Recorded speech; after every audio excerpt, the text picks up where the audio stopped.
ये द्वारिका की कथा है। तो अभी तो द्वारिका की कथा है नहीं, अभी तो ठाकुर जी ब्रज में है, पर प्रेम की बात चली है।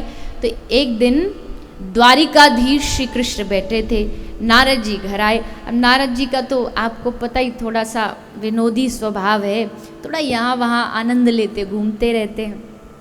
हाँ, जोकर नहीं है नारद जी, जो जोकर हमें दिखाए जाते हैं ना टीवी सीरियलों में, एकदम नारद जी जोकर जैसे काम कर रहे हैं, चुटिया घुमा रहे हैं, ये सब बेकार की बात, ये हमारे धर्म को हानि पहुंचाती है। कुछ कुछ चीज़ें तो ऐसी हैं जो ये जो जागरण इत्यादि होते हैं इसमें बड़ा गलत दिखाया जाता है, नारद जी को बहुत गलत दिखाया जाता है। एक दो बार तो मैंने ऐसा भी देखा, श्री हनुमंत लाल हनुमान जी भीड़ में भग रहे हैं, जनता पीछे पीछे भग रही है, हनुमान जी जिसकी गोदी में जाके बैठ रहे हैं, फल खिला रहे हैं, केला किसी से छीन के। अरे हनुमान जी का क्या मतलब ये सब ड्रामाओं से। सुदामा जी की भी एक बड़ी गलत दशा दिखाते हैं ये लोग, जैसे द्वारपाल आते हैं, वो भजन चल जाता, अरे द्वारपालो, और फिर दे दे धक्का, सुदामा जी को फेंका जाता, गिरा जा। कहीं दिखा दो भागवत जी में ऐसा लिखा हो कि जब सुदामा जी आए तो द्वारपालो धक्का दे दी। भागवत जी में तो लिखा नहीं, आपके किसी ग्रंथ में लिखा हो तो अलग बात है। अरे भागवत जी में सुदामा नाम ही नहीं लिखा। और सुनो, ये तो वंशीधरी जी की जो टीका है उसमें सुदामा जी का भागवत में बस ये लिखा है कि एक ब्राह्मण था और उस ब्राह्मण की ये पूरी कथा, नाम जो है ये वंशीधरी जी की जो श्रीमद् भागवत की टीका उसमें से लिया गया कि सुदामा नाम। तो अब मन गढ़ंत कुछ भी बना देते हैं। देवर्षि नारद जी नामाचार्य हैं, कोई जोकर नहीं, थोड़ा विनोदी स्वभाव है, लेकिन इसका मतलब ये नहीं कि वो एकदम उनको कुछ भी बना दिया जाए। तो आ गए नारद जी, तो सब 16,108 रानियां भगवान की खड़ी थी। तो सबके आके नारद जी ने पूछा और हाल चाल सब बढ़िया? हाँ नारद जी सब ठीक। रानियां बोली नारद जी देखो आप तो भगवान के बड़े करीब रहते हो, एक काम करोगे हमारा? हाँ जी बोलिए। बोले हमारी तो हिम्मत नहीं द्वारिकाधीश से पूछने की, हमें ये समझ नहीं आता कि आज भी द्वारिकाधीश हमसे अधिक प्रेम ब्रज की गोपियों से करते।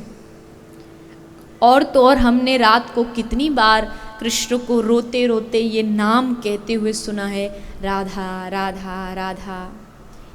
तो हमसे ज़्यादा प्रेम उनसे, विवाह हमसे हुआ, हमारे प्रेम में कमी क्या है? क्या हम प्रेम नहीं करती इनसे? खूब प्रेम करती हम, पर पूछें कैसे? हमारी तो हिम्मत नहीं, पर हमारा ये काम नारद जी आप कर दीजिए।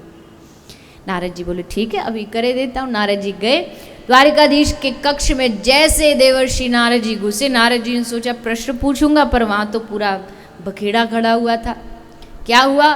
भगवान श्री कृष्ण अपना सर पकड़ के जोर जोर से चिल्ला रहे थे, अये मर गया, अये बड़ा दर्द हो गया, अये ये। नारद जी बोले आज ठाकुर जी को क्या हो गया? आज ये तो बड़े, क्या हुआ प्रभु? नारद बड़ी जोर का सर में दर्द है। अरे तो पहले बता देते, आपके लिए कमी है? सारे वेदों को इकट्ठा, अश्विनी कुमार को बुला लाऊं आप कहो तो स्वर्ग से? कौन सी औषधि चाहिए आपको? अभी जाता हूँ बुला के लाता हूँ। जैसे ठाकुर जी ने कहा रुको रुको रुको नारद जी, ये ऐसा वैसा दर्द नहीं है, ये अलग वैरायटी का दर्द है, ये दवाई से ठीक नहीं होगा। तो किससे ठीक होगा? भगवान ने कहा मेरे भक्त के किसी चरण की रज मेरे माथे पर जब मैं लगाऊंगा तब मेरा ये दर्द ठीक होगा, ऐसा दर्द है। नारद जी बोले सचमुच ये तो अजीब ही वैरायटी है दर्द की, पर चलो आप कह रहे लो अभी लेके आता हूँ। जैसे नारद जी चलने को ठाकुर जी ने फिर रोका, रुको रुको रुको। अरे कहाँ जा रहे हो नारद जी? आपसे बड़ा हमारा भक्त कौन होगा? अपने चरणों से उठाओ रज और दे दो हमें। नारद जी बोले नारायण नारायण नारायण, क्या बात कर दी प्रभु आपने, मैं अपने चरणों की रज आपके माथे पर रखवाऊंगा? ना ना ना प्रभु, कैसी बात है, नरक में जाना पड़ेगा, पाप लगेगा। पर आप चिंता मत करो, मैं व्यवस्था करके लाता हूं। नारद जी गए, बाहर रानियां खड़ी थी, पूछा क्या उत्तर दिया? बोले उत्तर बाद में बताएंगे, पहले ये बताओ सब अपने चरणों के नीचे थोड़ी थोड़ी रज दो, ठाकुर जी के मस्तिष्क पर लगानी है, दर्द हो रहा है। अभी कह रही थी ना थोड़ी देर पहले हम बड़ा प्रेम करती हैं उनसे, हम में क्या कमी है, तो दो अब रज दो। रानियां बोली नहीं नहीं नारद जी कैसी बात कर रहे हैं आप, पतिदेव हैं वो हमारे, स्वामी हैं वो हमारे, हम सेवा परायणा पतिव्रता स्त्री हैं, ऐसे कैसे चरणों की रज दे देंगी, नहीं नहीं पाप लगेगा हमें। नारद जी बोले ठीक है तो टाइम वेस्ट मत करो, हम आगे जाते हैं, किसी से मांगते हैं। नारद जी सब जगह घूमते जा रहे हैं, जिससे पूछो सब एक ही बात, हम बड़े अधम हैं, हम बड़े पापी, हमारे चरण की रज भगवान के माथे पर ना ना ना, पाप लगेगा, नरक मिलेगा। अंत में नारद जी हारे थके भगवान के पास आए, बोले प्रभु कोई नहीं दे रहा। ठाकुर जी बोले ब्रज गया था तू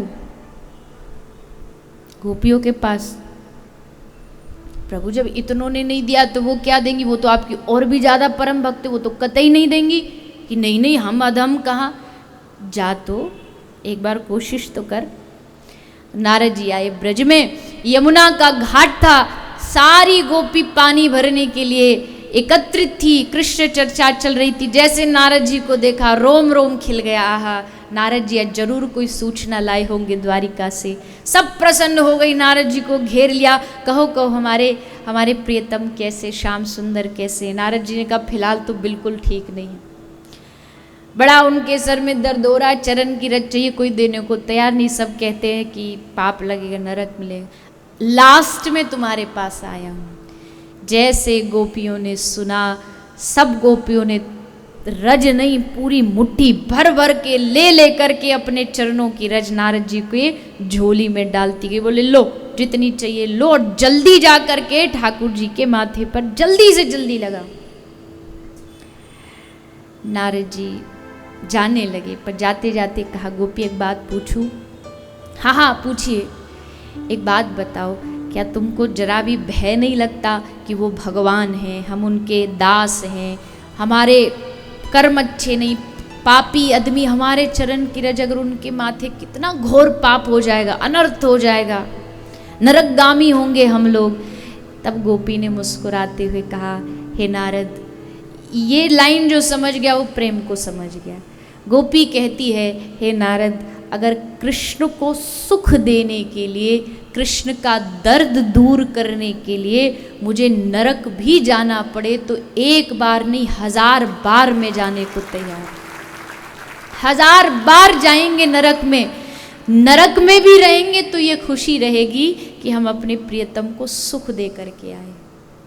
हमारे लिए वो नरक स्वर्ग से बढ़कर होगा, क्योंकि हमें पता है कि इससे हमारे प्रियतम को सुख मिला, उसके सुख में हमारा सुख है। चाहे उसके लिए पाप लगे पुण्य लगे, हमें कोई फर्क नहीं पड़ता। नारद जी ने उसी समय वो जो रज थी ना, बोले ये द्वारिका वाले को तो बाद में जाके लगाऊंगा, पहले ये रज में अपने माथे पर लगा लेता। धन्य हो गोपिया तुम।